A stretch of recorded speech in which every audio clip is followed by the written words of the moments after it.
Welcome back mga katambalan, mga hot topic and issue pag-usapan natin. Update po tayo kay Barbie Fortesa at kay David Licauco na kung saan ay nag-post itong si Barbie sa kanyang social media account at dumalo nga po ito sa naganap na premiere night ng pelikula nitong sina Kim Molina at Gerald Napoles na Wonderful Nightmare. Makikita naman po yung pagdating nitong si Barbie doon sa premiere night at meron nga po doong caption ng pagbati itong si Barbie sa lahat po ng bumubo ng pelikula na Wonderful Nightmare na talaga namang napakaganda at bukod po doon ay nag-share din itong si Barbie ng ilang mga photo na kung saan pinakita pa nga yung ticket at nagkaroon pa nga po ng dinner kasama ni Barbie, ang kanyang mga kaibigan at ang kanyang ama at sa caption nga po ng post itong si Barbie ay Wonderful Nightmare Premiere Night.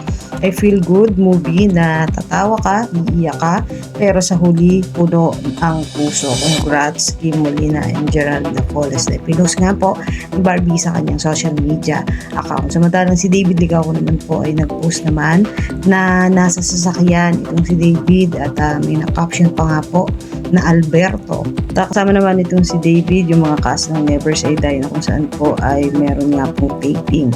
At bukod doon ay aabangan nga po yung nalalapit na laban nitong si David at Gerald Anderson na bida sa arena sa May 3. At gabi-gabi naman po ay aabangan naman ang Never Say Die na kung saan may ilang mga photo na nakakakilig ang kuha ng isang pambansang Ginoo. Yan po yung mga update natin ngayon kay Barbie at kay David. Kayo mga katambalan, ano masasabi niyo? Comment lang sa comment section at pag-usapan natin.